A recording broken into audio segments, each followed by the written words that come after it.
universe has rules, many rules. Rules like gravity, magnetism, cause and effect. Don'ts, and more don'ts. But what if those rules could be bent, or even broken, or worse yet, discovered that they were never rules at all? Einstein described the universe as a four-dimensional fabric that warps and bends and in some cases folds in on itself. But a fabric is just a matrix, even a four-dimensional one. And what if changes could be effected upon that fabric that were not the result of even the most anomalous quantum effect? What if, instead, these unnatural alterations were the result of verified, certified, authorized free will? Enter magic. Magic, simply put, is the manipulation of the physical world without using the physical laws. The working of a ritual is intended to bring about a change that was not created from natural laws of cause and effect, but rather based on desire. One of magic's most peculiar aspects is the arbitrary nature of its rituals and preparations. Often in magic, one must prepare strange, seemingly useless herbs, say certain incantations in just the right way when the moon is just right, while staring down at symbols that look like they came from an Etch-a-Sketch or something. Now clearly, these strange procedures have only nominal effect on our reality in and of themselves. The incense rises and fades, the sound waves created by the incantations expand a short while and disappear, and as for the symbols, just carvings. Who chooses these rules? And by what force is our will executed if the recipe is followed? Well, it's safe to say that these rituals aren't for us, since our deepest desires came before the ritual. And if these rituals aren't for our sake, then it isn't by our energy that executes the various commands in witchcraft.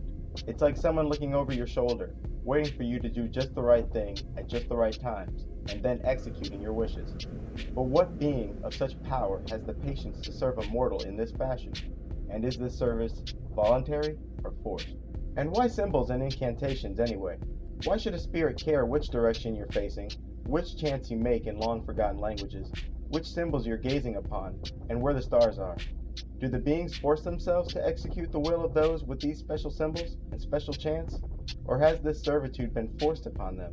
One struggles to envision any sentient being enforcing against themselves. Do they choose to be chained to these symbols and preparations?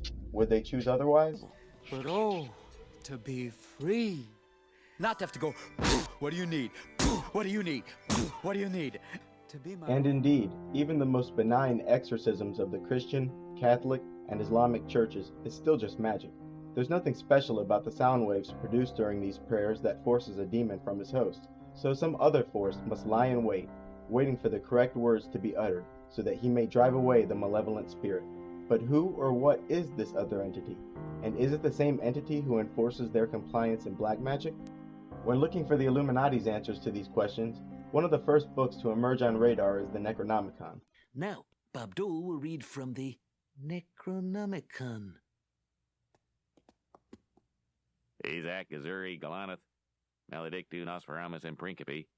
For within the pages of the Necronomicon lie the very secrets of the universe, both past and future. Many authors have written a Necronomicon of their own, but the original was written by an Arab named Abdul AlHazred, and was later translated by Dr. John Dee in the 16th century. Many know John Dee as the founder of the British Secret Service and the original 007, signing his memos to Queen Elizabeth with 007, who was both her spy and her astrologer. Abdul AlHazred, the writer of the first Necronomicon, was said to have written it in the 8th century, at the age of 76, just before his death in Damascus. One of the most interesting things about John Dee's translation, as opposed to the other versions of the Necronomicon, or any other books about black magic you'll find out there, is the apologetic tone it's written in. Abdul AlHazred hated the demons who enlightened him, feared for his body, and feared for his eternal soul even more, and hated his deeds upon the earth, and stated such many times throughout the text. The universe described by this deepest of deep insiders came straight out of the Matrix. A world where the soul and the body can part, and the soul can travel the universe while the body waits idle. And if either body dies while you're plugged into the Matrix, you're gone.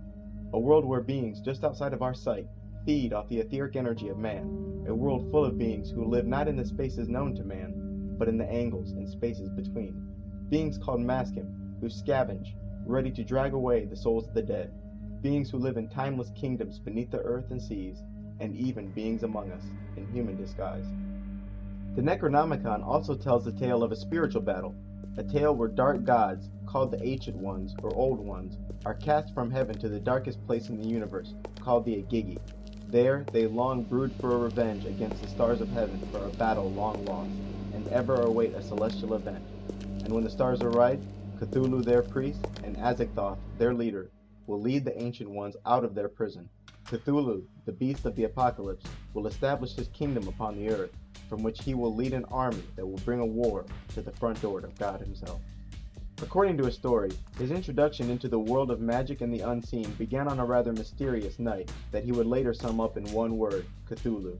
He was walking through the mountains at night when he stumbled across a large gray stone, the size of a man, with 3 strange carvings on it.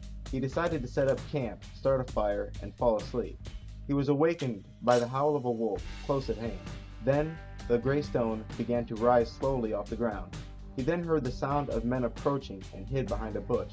Several men in black robes approached the floating stone without fear and began to murmur incantations.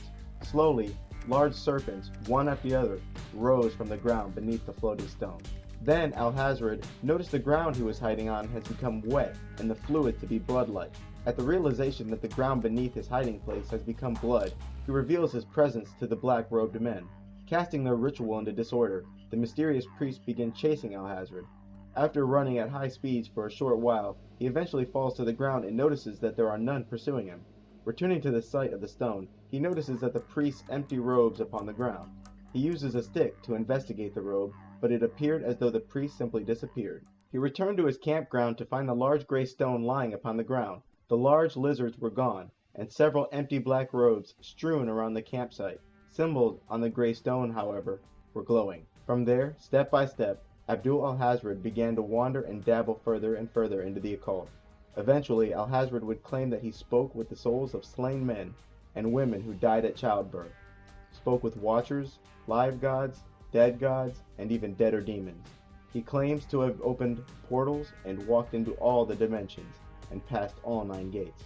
During his travels throughout this dimension and others, his family and their livestock suffer unusual and suspicious deaths. Abdul AlHazred himself is said to have died in the streets of Damascus after being torn to pieces by invisible beings. AlHazred claims that the arcane and ancient knowledge you're about to learn has been forgotten by all except the worshippers of the Ancient Ones, or the demons. What you're about to hear are the secret teachings of the Illuminati.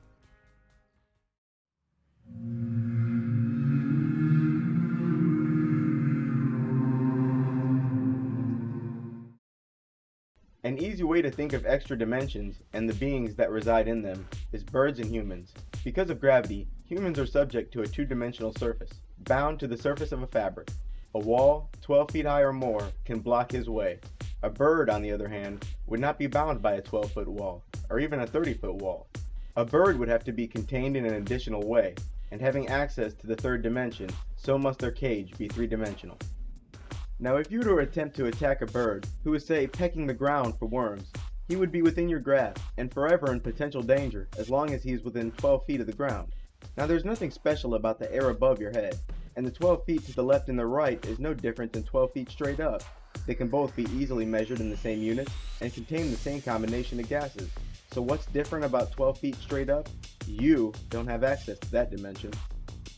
Now there's nothing mystical about the current location of the bird, and there's nothing mystifying about the direction he just moved, and there's certainly nothing mysterious about a bird itself, aside from the surviving the things they eat. It has the same needs and similar vulnerabilities. Its parts are what you would call material, or quote-unquote real. This is a very easy way of thinking about ghosts and demons. The reason you can't trap a ghost in a particular room, or even in the house, is the very same reason you can't contain a bird in a prison yard. Having access to that extra dimension, the ghost